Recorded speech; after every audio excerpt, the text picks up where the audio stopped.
朋友们好，欢迎来到 Dr. Stella's Garden 美国农家乐。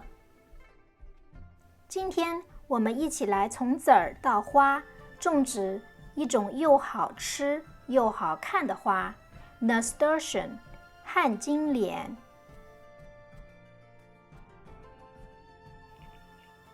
朋友们，我们看一下哈，这是我4月14号从沃尔玛买的 Nasturtium 旱金莲的籽儿。它是1年生的，大概可以长10到15英寸高。然后呢，你看它有各种颜色，橙色、黄色。然后呢，这种籽儿呢，它适合直接撒在地里，不适合育苗，所以我们就直接把籽儿浸泡大概1个晚上。然后呢，你看它这个籽儿挺大的，浸泡之后呢，又胀出来一些了。然后把这个籽儿直接撒在你想种的地方。它对土壤什么没有太多的要求，而且这种花很有意思，就是不需要太多的肥料，就是你别管它那种。所以我就是把这个籽儿给它，放到这个土里就好了。那天是4月14号。旱金莲非常非常好种，基本上你不太需要管它，而且它开花的时间很长，从春天可以一直开到夏末。但是它种的地方呢，有一点点要求，就是不要把它种在太阳太大的地方。夏天的温度如果它超过35度，就不怎么开花了，不太生长了。那籽种完之后呢，主要是刚开始浇了一下水，其他时间基本上没怎么管。然后接下来每过一个时间呢，我都跟做研究一样，给大家记录了每过一段时间是怎么样的。现在大家来看一下。今天是5月16号，这个 Nasturtium 这个籽儿，你看长出来以后，这个苗都这么高了，差不多6英尺。然后它的这个叶子特别可爱，特别好看，是吧？咱们从4月份到5月份，差不多1个月嘛。它1个月以后，你看它的这出来，好像每一颗籽儿都出来了。然后我们看一下这边，哇，这边也是长了很多。哇 ，Nasturtium is doing a great job。这个叶子特别好看，有没有？6月3号，你看现在应该是长得差不多有8英尺了。然后它这个苗有4到5片叶子就可以去移植了。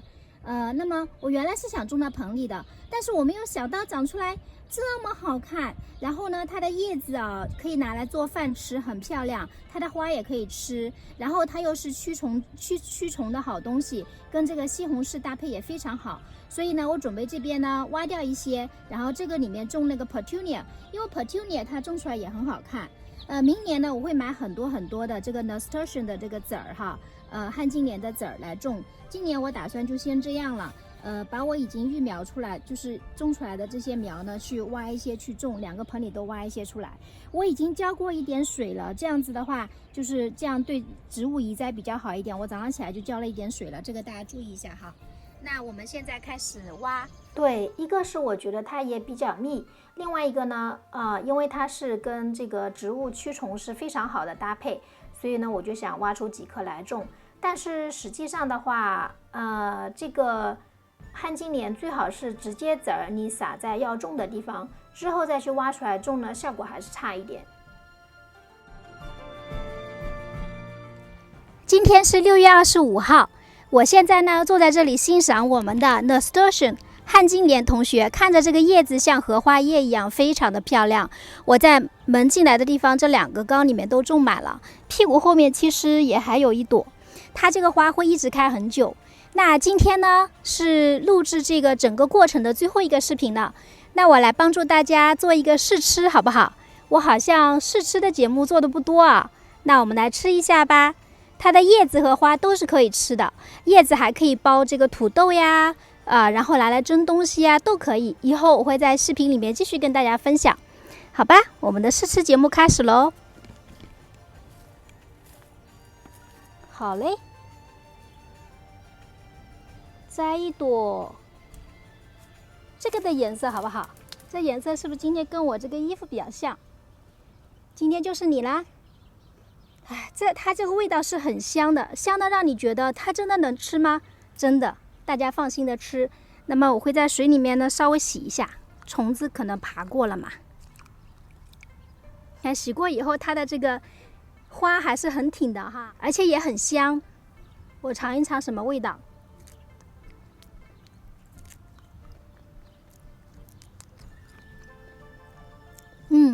味道很好，很好吃，好吃。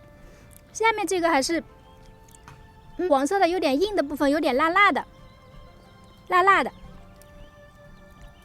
再摘一片叶子吃一下吧，摘一片小的哈，大家看。洗完以后它还很挺。你说做一个沙拉，猪排、牛排、羊排，在旁边放一朵花，放一片叶子，多好看呀！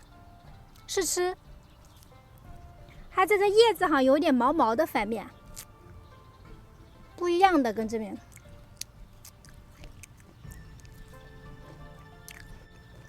微辣，有一点像那个芥末一样的，还不错。接下来我要开始开发用这个叶子来做菜的视频。Thank you, good job。